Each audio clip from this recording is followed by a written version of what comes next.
আলোচনার গভীরে যাওয়ার আগে আজকের প্রধান ব্রেকিং নিউজগুলো এক নজরে দেখে নিই, যা এই ভিডিওর মূল ভিত্তি। আজকের প্রথম বড় খবর, ইসরায়েল বনাম আমেরিকা। হ্যাঁ, আপনি ঠিকই শুনেছেন, শত্রু ইরান নয়, এখন টানাপোড়েন চলছে তেল আবিব আর ওয়াশিংটনের মধ্যে। ইসরায়েল চাইছে কোনো ডিল হওয়ার আগেই ইরানে স্ট্রাইক করতে, আর আমেরিকা ব্যাক চ্যানেলে ডিল করার জন্য এখন মরিয়া। তাহলে কে জিতবে এই স্নায়ুযুদ্ধ?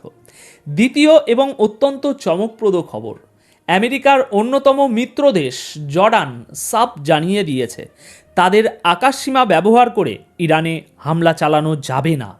জর্ডানের এই সিদ্ধান্তে কেন ইরান বলল ধন্যবাদ বস, এর পেছনের আসল সমীকরণটা কি? তৃতীয় গুরুত্বপূর্ণ আপডেট, রাশিয়ার প্রস্তাব প্রত্যাখ্যান। ভ্লাদিমির পুতিন চেয়েছিলেন ইরানের ইউরেনিয়াম রাশিয়ায় সরিয়ে নিতে। ইরান সেই প্রস্তাব শুধু প্রত্যাখ্যানই করেনি, বরং মুখের উপর দরজা বন্ধ করে দিয়েছে। কিন্তু কেন? এবং চতুর্থ গুরুত্বপূর্ণ আপডেট, ইরানের ফার্স নিউজ এজেন্সিতে প্রেসিডেন্ট মাসুদ পেজিশিয়ানের একটি খবর আসে, যেখানে আমেরিকার সাথে আলোচনার কথা বলা হয়, কিন্তু কিছুক্ষণ পরেই সেটা গায়েব। এটা কি ভুল ছিল, নাকি এর পেছনে কোনো গভীর ষড়যন্ত্র চলছে? চলুন আর দেরি না করে প্রত্যেকটি খবরের গভীরে ঢুকে পড়া যাক। দর্শক, শুরুতেই একটা বেসিক প্রশ্ন করি, ইসরায়েল কেন এত তাড়াহুড়ো করছে? মানে তারা তো জানে আমেরিকা তাদের সাথেই আছে, তাহলে এই অস্থিরতা কেন বলুন তো দেখি।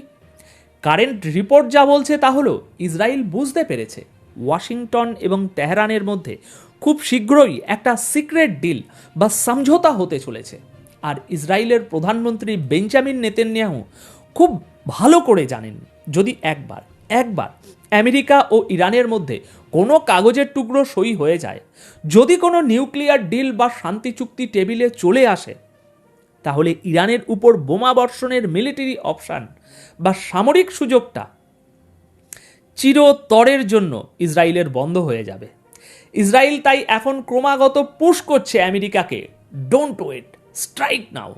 তাদের যুক্তি হলো আলোচনার সুযোগ দিলেই ইরান সময় পেয়ে যাবে এবং তাদের নিউক্লিয়ার বোমা বানিয়ে ফেলবে। দেখুন, এখানে ইসরায়েলের যুক্তিটাও কিন্তু অমূলক নয়। যদি চুক্তি হয়, তাহলে পুরো আঞ্চলিক রাজনীতির সমীকরণ মুহূর্তে বদলে যাবে। ইরানের উপর থেকে নিষেধাজ্ঞা উঠে গেলে তারা অর্থনৈতিকভাবে শক্তিশালী হবে, যা ইসরায়েলের জন্য ভাই দুঃস্বপ্ন।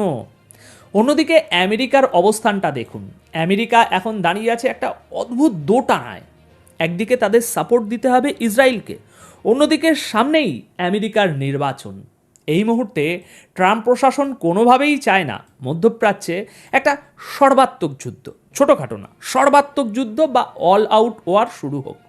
কারণ যুদ্ধ মানেই তেলের দাম বৃদ্ধি, আর তেলের দাম বৃদ্ধি মানেই আমেরিকার ভোটারদের ক্ষোভ। তাই আমেরিকা প্রকাশ্যে ধমক দিলেও তলে তলে বা ব্যাক চ্যানেল ডিপ্লোম্যাসির মাধ্যমে ইরানের সাথে কথা বলছে।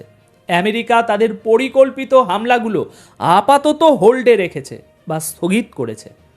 তাহলে ভাবুন একবার, একদিকে ভূমধ্য সাগরে এয়ারক্রাফট ক্যারিয়ার সাজিয়ে রাখা হয়েছে, আর অন্যদিকে তুরস্কের মতো দেশে বসে গোপন বৈঠক করার প্রস্তুতি চলছে। এখানেই হচ্ছে আসল ক্ল্যাশ অফ ইন্টারেস্ট। ইসরায়েল চাইছে যুদ্ধ দিয়ে সমস্যার সমাধান, আর আমেরিকা চাইছে ডিপ্লোম্যাসি দিয়ে সময় কিনতে। এখন প্রশ্ন হলো, শেষ মুহূর্তে কার পাল্লা ভারী হবে? ট্রিগারে আঙুল কি চাপ দেওয়া হবে, নাকি করমর্দন করা হবে? এই সিদ্ধান্ত আগামী কয়েকদিনের মধ্যেই ঠিক করে দেবে মধ্যপ্রাচ্যের তাপমাত্রা আর কত ডিগ্রি চড়বে। এবার আসি দ্বিতীয় এবং আমার মতে আজকের সবচেয়ে ইন্টারেস্টিং খবরে, জর্ডান। মানচিত্রটা একটু চোখের সামনে ভাসিয়ে তুলুন। ইসরায়েল এবং ইরানের এই মাঝখানে কারা কারা দাঁড়িয়ে? জর্ডান, ইরাক এবং সিরিয়া। আজকের বড় আপডেট হলো, জর্ডান সরকার সোজা বলে দিয়েছে, আমাদের আকাশসীমা বা আমাদের মাটি ইরানের বিরুদ্ধে কোনো যুদ্ধের জন্য ব্যবহার করতে দেব না। এটা কিন্তু যে সে কথা নয়। জর্ডানের পররাষ্ট্রমন্ত্রী আইমান সাফাদি সরাসরি ইরানের পররাষ্ট্রমন্ত্রী আব্বাস আরাগাচিকে ফোন করে এই নিশ্চয়তা দিয়েছেন। তিনি বলেছেন জর্ডান কোনো রণক্ষেত্র বা ব্যাটেল গ্রাউন্ড হবে না। এখন আপনি প্রশ্ন করতে পারেন, ভাই, জর্ডান তো আমেরিকার বন্ধু, তারা আমেরিকার কথা না শুনে ইরানকে কেন খুশি করছে? দর্শক, এখানেই ভূ রাজনীতির ওই আসল প্যাচ। দেখুন, ইমোশন এক জিনিস আর নিজের গদি বাঁচানো আর এক জিনিস। জর্ডান আমেরিকা থেকে প্রচুর সাহায্য পায়, এটা সত্য।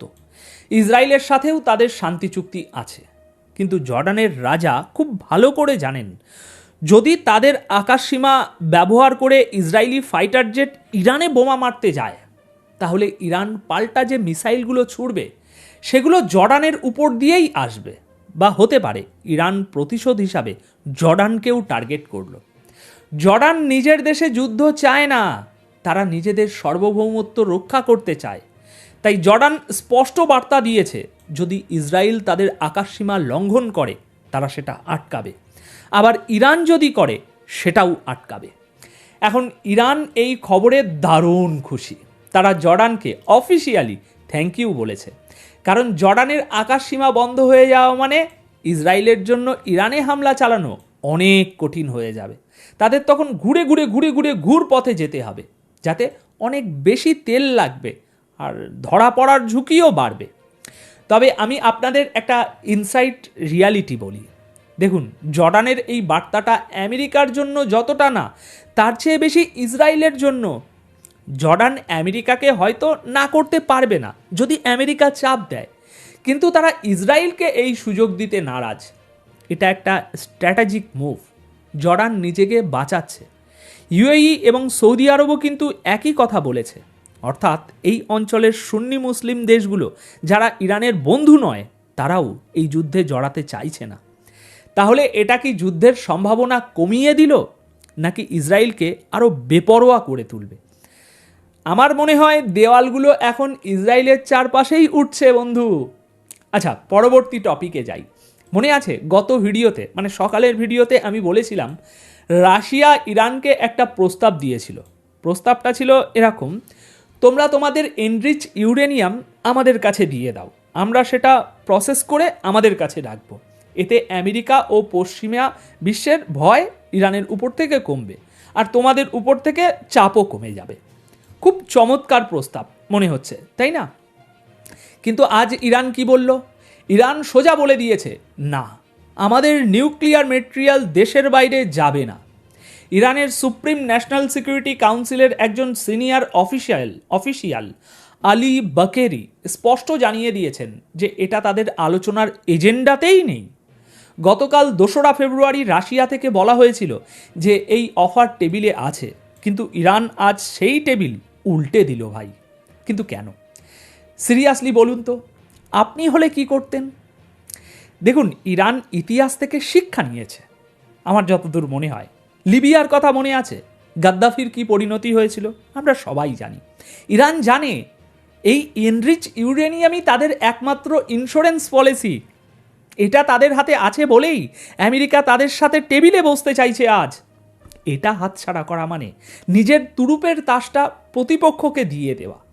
ইরান বুঝিয়ে দিল তারা রাশিয়ার বন্ধু হতে পারে, কিন্তু রাশিয়ার দাবার গুটি হবে না। তেহরান তাদের নিউক্লিয়ার ফাইলের উপর পূর্ণ নিয়ন্ত্রণ রাখতে চায়। এখন এই প্রত্যাখ্যানের ফলে পরিস্থিতি কি আরও জটিল হলো?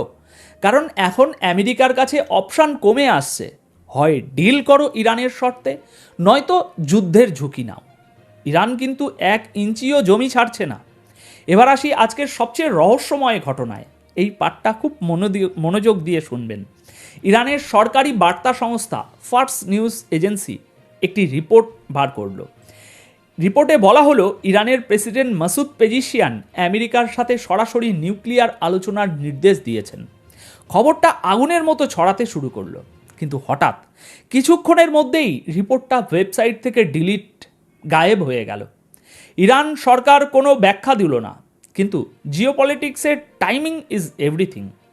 কেন এই খবর এলো আর কেনই বা গেল? দেখুন, এর কয়েকটা কারণ হতে পারে। আমার বিশ্লেষণ বলছে, 1, অভ্যন্তরীণ কোন্দল। ইরানের ভেতরেও কিন্তু 2টো দল আছে। এক দল চায় আমেরিকার সাথে কথা বলে নিষেধাজ্ঞা কাটাতে, যেমন প্রেসিডেন্ট পেজিশিয়ান। আর এক দল কট্টরপন্থী, যারা কোনোভাবেই আমেরিকার সাথে আপোষ চায় না। হতে পারে এই খবর প্রকাশের পর কট্টরপন্থীদের চাপে সেটা সরাতে হয়েছে। দ্বিতীয়, টেস্ট বেলুন। অনেক সময় সরকার ইচ্ছে করে ভুয়া খবর লিক করে জনগণের রিয়াকশন দেখার জন্য, এটাকে বলে টেস্টিং দ্য ওয়াটার। তৃতীয়, আমেরিকার সিগন্যাল। ডোনাল্ড ট্রাম্প সম্প্রতি বলেছিলেন যে তিনি ডিল আশা করছেন যাতে যুদ্ধ না বাধে, আবার অন্যদিকে তিনি হুমকিও দিচ্ছেন। ইরান হয়তো এই খবরটা দিয়ে আমেরিকাকে বোঝাতে চাইল আমরা রেডি আছি, আবার ডিলিট করে বুঝিয়ে দিল এত সহজে পাবে না। এবার এর সাথে যোগ করুন এক্সিওসের রিপোর্ট। তারা দাবি করছে এই শুক্রবারেই আমেরিকা ও ইরানের মধ্যে নিউক্লিয়ার ইস্যুতে কথাবার্তা হওয়ার প্ল্যানিং চলছে। তাহলে ভাবুন একবার, একদিকে ভূমধ্য সাগর ও লোহিত সাগরে বিশাল সৈন্য সমাবেশ, এয়ারক্রাফট ক্যারিয়ার আব্রাহাম লিঙ্কন প্রস্তুত, ডেস্ট্রয়ারগুলো রেডি, আর অন্যদিকে শুক্রবার জুম্মার দিন আলোচনার ডেট ফিক্স হচ্ছে। এটা কি সত্যি শান্তির বার্তা, নাকি এটাই সেই ক্লাসিক ডিসেপশন স্ট্র্যাটেজি? ইতিহাসে দেখা গেছে আমেরিকা বা বড় শক্তিগুলো তখনই হামলা করে যখন তারা প্রতিপক্ষকে আলোচনার টেবিলে বসিয়ে আশ্বস্ত করে যে না না না, আমরা তো কথা বলছি, যুদ্ধ হবে না। যখনই প্রতিপক্ষ একটু রিল্যাক্সড হয় তখনই বুম। দর্শক, আমার মনে একটা খটকা লাগছে। এই যে আলোচনা, এই যে ফ্রাইডে টকস, এগুলো কি আসলে সময় ক্ষেপণ, নাকি ইরানকে অসতর্ক করার কৌশল? ইসরায়েল কিন্তু চুপ করে বসে নেই। তারা জানে এই শুক্রবারের আগে যদি কিছু না হয় তবে তাদের সুযোগ অনেক কমে আসবে।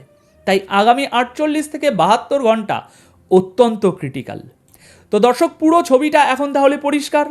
ইসরায়েল ছটফট করছে স্ট্রাইক করার জন্য, আমেরিকা তাদের থামাচ্ছে এবং গোপনে ইরানের সাথে ডিল করার চেষ্টা করছে। জর্ডান নিজের প্রাণ বাঁচাতে বর্ডার বন্ধ করে দিচ্ছে, আর ইরান রাশিয়ার সাহায্য প্রত্যাখ্যান করে নিজেদের নিউক্লিয়ার শক্তি আঁকড়ে ধরে বসে আছে। এখন সবশেষে একটা কথা বলি, শান্তির আলোচনার খবর যখনই হেডলাইনে আসে তখনই যুদ্ধের সাইরেন বাজার সম্ভাবনা সবচেয়ে বেশি থাকে। এটাই আধুনিক যুদ্ধের নিয়ম। এখন আপনার কি মনে হয়, এই শুক্রবার কি সত্যি কোনো আলোচনা হবে, নাকি তার আগেই আমরা মধ্যপ্রাচ্যের আকাশে আগুনের ফুলকি দেখতে পাবো? আমেরিকা কি সত্যি যুদ্ধ আটকাতে চায়, নাকি এটাও তাদের কোনো বড় গেম প্ল্যান? কমেন্ট করে আমাকে অবশ্যই জানান। আপনাদের মতামত আমার কাছে খুবই গুরুত্বপূর্ণ। ভিডিওটি যদি